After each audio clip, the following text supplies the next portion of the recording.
livro da Revelação, o livro do Apocalipse, no capítulo 5, verso 9, diz assim: E cantavam um novo cântico dizendo: Digno és de tomar o livro e de abrir os seus, porque foste morto, e com teu sangue compraste para Deus homens de toda a tribo, língua, povo e nação.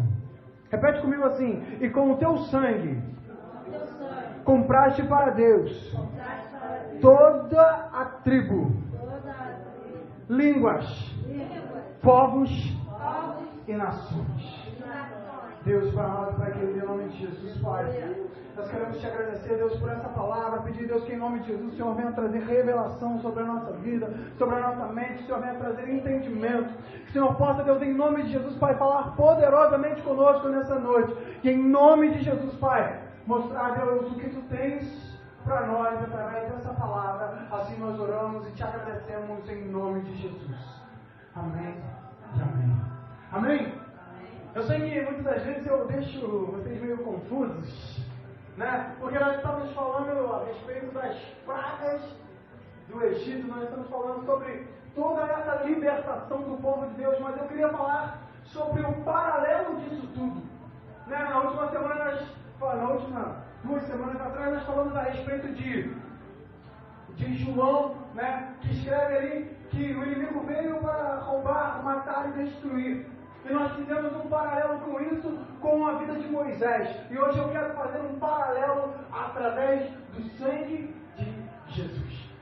Porque nós estamos falando a respeito, como eu disse, das pragas que foram lançadas sobre o Egito.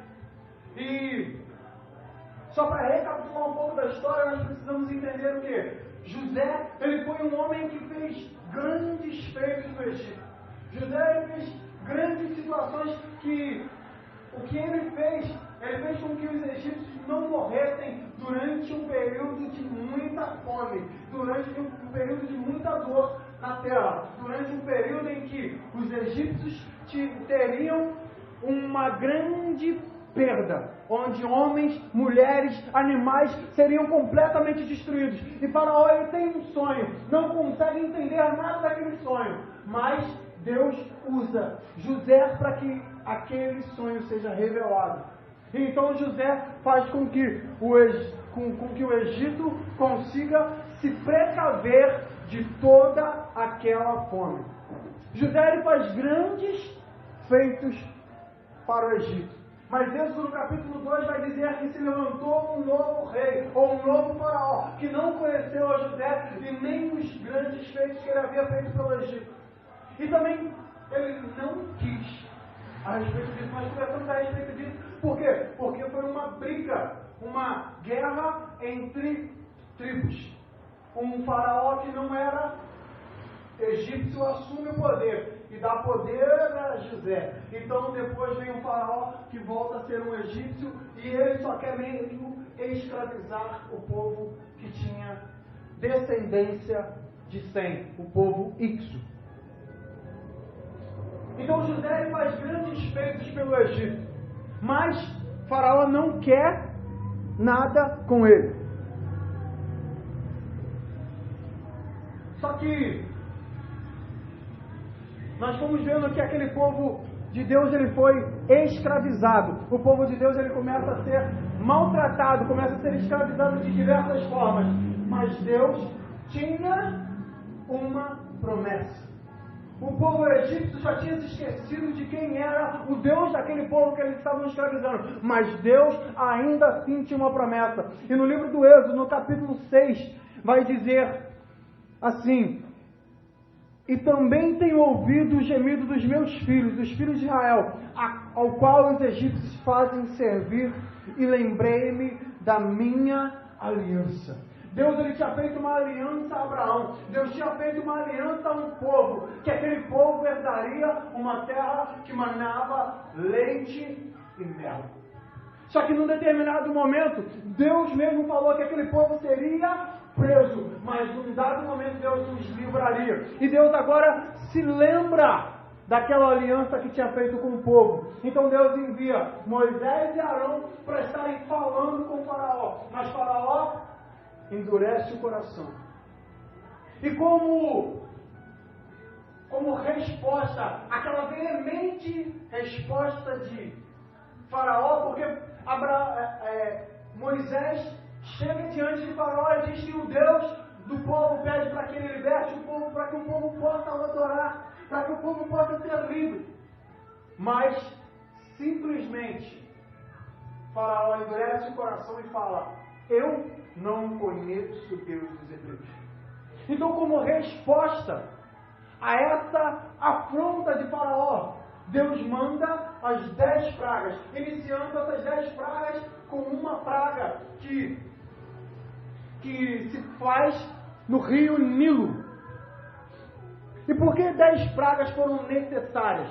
Deus não poderia simplesmente ter mandado uma magia, como existe no videogame, mandado uma magia e destruído todo o povo egípcio. Deus não podia simplesmente ter dado uma palavra só e acabado, terminado com todo aquele povo. Deus não poderia simplesmente, assim como Ele manda as pragas e o povo de Israel não é atacado, o povo de Israel não é tocado pelas pragas. Deus não podia ter feito algo que destruísse todo aquele povo e mantesse somente o povo dele vivo, e eles ainda herdariam todo o Egito. Deus não poderia ter feito algo poderoso e maravilhoso ali que acabaria com tudo. Por que 10 pragas? Será que Deus não tinha poder para fazer? Deus ele tinha, mas ele queria ensinar algo. Deus ele queria fazer algo. Por quê? Porque aquele povo, por haver não conhecido o Deus dos hebreus, aquele povo se torna um povo, era um povo pagão, era um povo que tinham vários deuses. E a primeira praga, ela começa a respeito do rio Nilo. Por que Deus escolhe tocar no rio Nilo?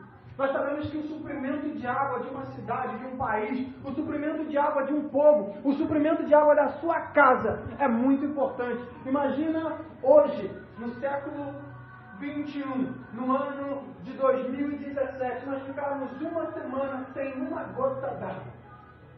Há 20 anos atrás, as pessoas se viravam, mas hoje as pessoas não conseguem se virar tão bem como se viravam há 20 anos atrás.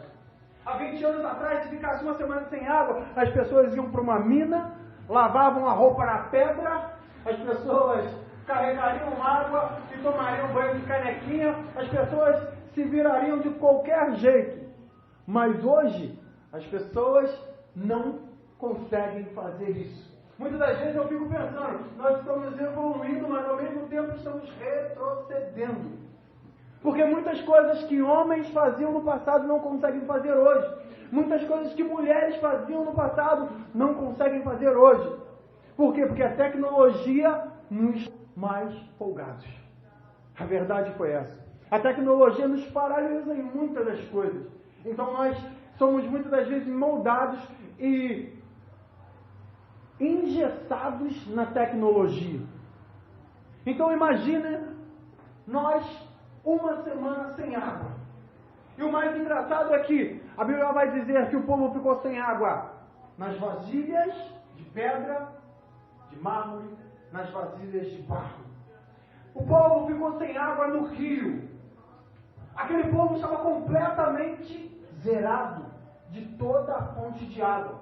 Por quê? Porque toda a água se tornou em sangue. Vamos dar uma lida em Êxodo no capítulo 7, verso 21.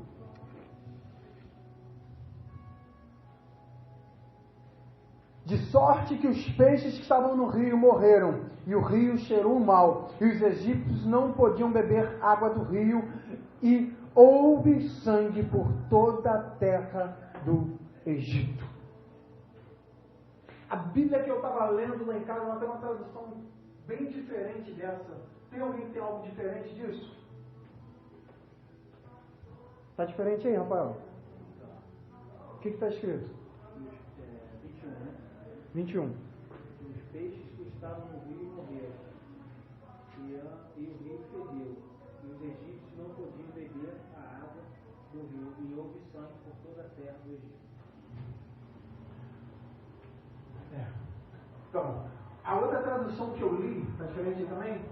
A outra tradução que eu li, ela disse que o rio se tornou em sangue, o povo teve nojo da água. O mais interessante,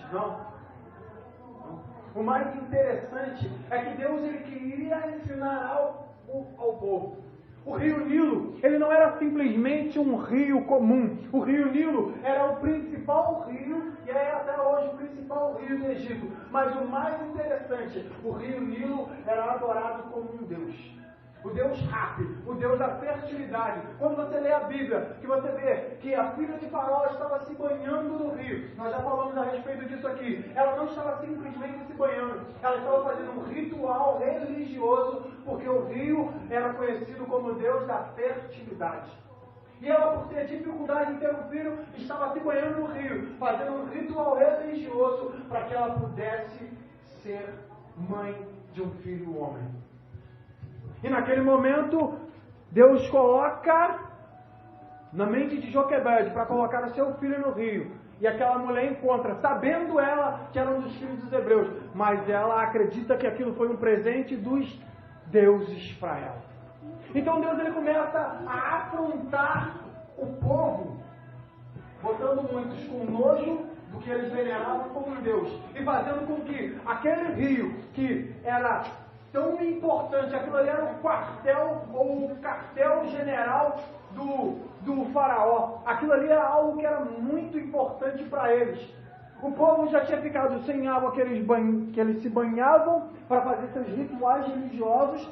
O povo tinha ficado sem água que eles bebiam, sem água que eles tinham até mesmo para fazer os tijolos que o povo estava sendo escravizado. Aquilo ali era tudo que o povo necessitava. Deus então, ele começa atacando o primeiro rio e o mais importante rio, porque Deus estava atacando um dos deuses egípcios. Deus estava querendo mostrar que Ele é todo-poderoso. A primeira praga, ela vai sobre o rio Nilo com sangue. E a última praga também termina com sangue. E o que é que Deus quer nos ensinar através disso? Será que Deus só queria mostrar que haveria sangue? Será que Deus só queria falar a respeito de morte? Não, Deus estava falando para eles que para eles sim era um castigo. Para eles sim era algo que era condenação, mas para o povo simbolizaria a redenção. Para o povo simbolizaria o final de toda aquela escravidão. Aleluia! Glória a Deus! A redenção começou com um derramamento de sangue de um animal. Quando nós olhamos em Gênesis, no capítulo 3, verso 21, ele fala sobre quando o homem, Gênesis 3 começa a falar quando o homem cai. A queda do homem, ele peca. E num determinado momento, o homem se vê nu. E o interessante não é ele se ver nu, porque nu não significa que você está em pecado. Né? Algumas igrejas, infelizmente, dizem que você não pode dormir nu, você não pode fazer isso, ou dormir de bermuda, dormir de camisa, porque você estaria em pecado, você estaria com o seu corpo descoberto. E o pecado não está na nudez. Aquela nudez ali sim representa o pecado. Mas não é porque o homem estava nu, é porque ele conseguiu enxergar que ele estava distante de Deus. Ele conseguiu enxergar que ali sim agora o corpo dele estava contaminado pelo pecado. Aí Deus faz o quê? Deus pega, no capítulo 3, verso 21, Deus pega as peles de um animal e cobre a nudez do homem. E nós acreditamos ali que Deus faz um sacrifício, mata um animal. A primeira morte da Bíblia está em Gênesis, no capítulo 3, verso 1. O próprio Deus, ele mata um animal, arranca as peles, acredito que na frente de Adão e Eva, para que eles fiquem realmente impactados e traumatizados com aquilo, e entendam que aquela pele iria cobrir o pecado. Mas o mais importante daquela pele foi o sangue que foi derramado, para que o pecado deles pudesse ser coberto. Meu Deus! O pecado do homem só pode ser coberto, só pode ser tapado diante dos olhos de Deus pelo sangue que foi derramado. Deus. Deus então começa o plano de redenção para o homem. Sem poder utilizar as águas do Nilo, aquele povo não poderia botar o povo de Deus escravizado. Aquele povo não poderia deixar com que os homens que estavam apanhando e que Faraó só tinha aumentado a escravidão deles, falando: agora vocês não vão ter nem palha, agora vocês vão se virar para buscar palha e vão ter que fazer os tijolos, e ainda vão ter que dar a mesma produção. Então na hora que Deus contamina a água, não dava para fazer tijolos, não dava para beber, havia um castigo muito grande sobre o povo. Mas o povo de Deus, o povo de Israel, naquele momento teve que parar de trabalhar e teve alívio. Somente através do sangue de Jesus é que nós podemos ser aliviados do nosso fardo pesado. É somente através do sangue de Jesus que nós podemos ser transformados. Somente através do sangue de Jesus que nós podemos ser tocados. Somente através do sangue de Jesus é que a nossa vida vai ser completamente mudada. João no capítulo 8, verso 34 diz assim: em verdade vos digo, que aquele que cometeu o pecado é servo do pecado. Se, pois, o Filho vos libertar, verdadeiramente sereis livres. O sangue veio para nos libertar do pecado. O sangue veio para nos purificar do pecado. O sangue veio para nos tirar da escravidão do pecado. Aquele povo estava lá, adorando o Deus Nilo. E Deus, primeiro, toca na fonte de água do povo. O povo tem ponderação nisso. Mas Deus também ali está mandando um recado: não existe Deus como eu. Não existe Deus como eu sou, porque eu sou o que sou e sempre serei. Oh, Senhor, Tu és maravilhoso. A primeira praga é a transformação do Nilo e de todas as águas do Egito em sangue. Foi uma ofensa ao Deus Nilo, a personificação do Deus Rapi, que acreditava ser o Deus da fertilidade. Tal praga resultou na morte dos peixes. E os peixes também eram considerados, algumas espécies de peixes também eram considerados como deuses. Então Deus ele começa a afrontar diversos deuses que ali existiam. Deus estava simplesmente querendo ensinar diversas coisas àquele povo. Lucas, no capítulo 2, verso 30, diz assim: já pois os meus olhos viram a tua salvação, o qual tu preparaste perante a face de todos os povos, luz para alumiar as nações e para a glória do teu povo, o povo de Israel. José e Maria se maravilhavam das coisas que dele se diziam, dele, Jesus. Simeão os abençoou e disse a Maria, sua mãe: eis que este é posto para a queda e elevação de muitos em Israel, e para sinal que é contraditado. Uma espada transpassará também a sua própria alma, para que se manifestem os pensamentos de muitos. Talvez você não entendeu nada que está escrito aqui, mas isso aqui está relatando o momento do nascimento de Jesus. E tinha uma promessa sobre a vida de um homem, que ele veria a salvação. Então, nesse momento aqui em Lucas, no capítulo 2, Simeão, ele vê com que José e Maria entram no templo com Jesus. Aí ele fala: Deus, agora eu estou preparado para morrer. Agora já pode me levar, porque os meus olhos já viram a salvação entrar. Naquele momento ele vê que Jesus está chegando ainda um bebê, ele ia ser circuncidado no templo. Ele vê aquela salvação entrar e ele fala: Deus, agora eu vi a tua promessa se cumprir. Mas o mais engraçado é o que ele fala para Maria e José: eis que este é posto para a queda e elevação de muitos em Israel. O que é mais interessante nós entendermos: a vinda de Jesus, ela, para muitos, é muito boa. E para outros vai ser motivo de condenação. infelizmente, muitos não querem aceitar. Infelizmente, muitos não querem seguir. Muitos não acreditam. E haverá uma condenação. E assim foi sobre a vida dos egípcios. Deus ele fala com o faraó que ele deveria libertar o povo, mas faraó endurece o coração. E Deus ele tem que mandar uma condenação. E infelizmente hoje nós pregamos, nós falamos, nós chamamos, convidamos as pessoas para que elas estejam aqui, para que elas se entreguem a Cristo. E simplesmente elas, não depois, quem sabe amanhã. Muitos, eu não acredito não. Muitos por causa da sua inteligência falam, peraí, é impossível. Pela ciência, é impossível existir um Deus. Eles querem uma prova concreta.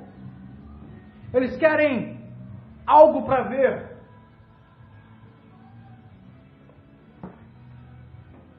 Eles querem algo explicado pela ciência. Mas se o meu Deus pudesse ser explicado pela ciência, ele seria um Deus qualquer. Porque para mim, um Deus tão grande, ele não pode caber na mente humana. Por isso que nós precisamos acreditar por fé. Porque a fé é a certeza das coisas que se esperam, mas não se veem. Ter fé é acreditar em um Deus invisível, mas real. Ter fé é acreditar que Deus ele fez uma promessa e Ele vai cumprir. Mesmo que você esteja não enxergando nada. Mesmo que você esteja diante de uma situação completamente contrária. Se Deus falou, Ele vai cumprir. Aleluia, Deus. Fez salto. O sangue é algo muito importante.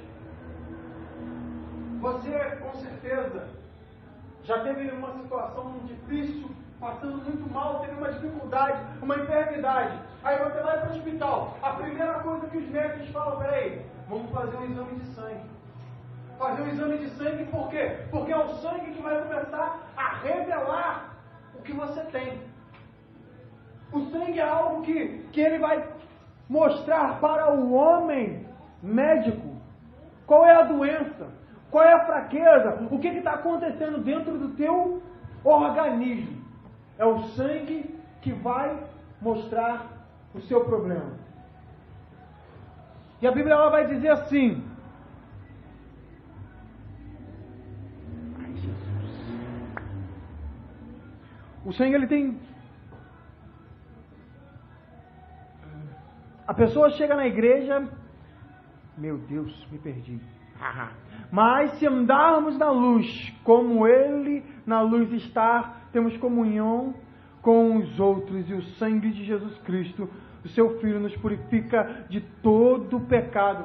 Porque o que acontece? O sangue ele é algo, ele é um órgão, ele é escritor. Ele faz com que toda a contaminação do seu corpo, ela rode todo o seu corpo e vá para os rins, e ele faz o quê? E os rins expelem toda aquela contaminação, toda aquela sujeira do seu corpo. Então, quando o médico ele pede um exame de sangue, é para saber por que aquilo não está sendo jogado fora. E quer saber qual é o problema que está no seu sangue. O sangue é algo que nós precisamos para viver. Se nós não tivermos sangue, vamos morrer. Já viu aquele ditado do cara, esse cara aí sem sangue nenhum, porque o cara não está aguentando nada, o cara não sabe de nada. É por quê? Porque ele não tem o sangue. E o sangue é algo muito importante. O sangue é o que sustenta o corpo. Sem sangue uma pessoa fica fraca e pode até morrer e se perder todo o sangue. O sangue de Jesus nos dá vida e por isso estamos na igreja firmes e sustentados pelo sangue de Jesus. O sangue de Jesus circula no corpo e este corpo é o corpo da igreja, né? Aí Jesus vai falar: quem crê em mim e bebe do meu sangue, come da minha carne, esse eu ressuscitarei no último dia. Efésios no capítulo 2, 13 diz: o sangue de Jesus trouxe vida, paz, santidade para nós. Este sangue é o único sangue que nos purifica do pecado e nos aproxima de Deus. Sem sangue de Jesus nós continuaríamos imundos. Sem o sangue de Jesus, Deus ele não poderia olhar para nós. Ele olharia e viria algo sujo, algo podre. Nunca iria ver em nós algo sem santidade. Nunca iria nos perdoar. Porque eu acredito que lá dos céus, Deus olha, Satanás ele vem e te acusa. Fala, ele pecou de novo. Mas Jesus fala, olha aqui. O meu sangue foi derramado para perdoar o pecado. Aleluia. É pecador sim, mas eu morri na cruz por ele. É pecador sim, mas o meu sangue foi derramado por ele. É o sangue de Jesus que nos purifica. É o sangue de Jesus que nos transforma. É o sangue de Jesus que pega um homem completamente destruído. É o sangue de Jesus que pega uma mulher completamente destruída e faz com que seja transformada. Faz com que tenha vida. E vida em abundância. Glória a Deus. O sangue ele é o espelho do nosso organismo. Todas as vezes que temos um problema, o sangue. Tira-se o sangue, está contaminado. Tem isso. E está fraco. Aí injeta-se o soro para fortalecer o seu corpo, para começar a limpar algumas coisas dentro de você. E é somente através do sangue de Jesus nos envolvendo que nós poderemos ser vivos. Somente através do sangue de Jesus que nós seremos completamente mudados, completamente transformados. Para os egípcios, o sangue foi condenação. Mas para nós, redenção. Para os egípcios, aquilo foi total destruição. Foi morte dos seus deuses, peixes. Foi morte dos animais. Mas para nós, é vida e vida eterna. Amém? Amém. Maravilha. Glória a Deus. Glória a Deus. Amém? É Deus maravilhoso. Eu quero falar sobre a segunda praga na próxima semana. Amém? Glória a Deus. Maravilha.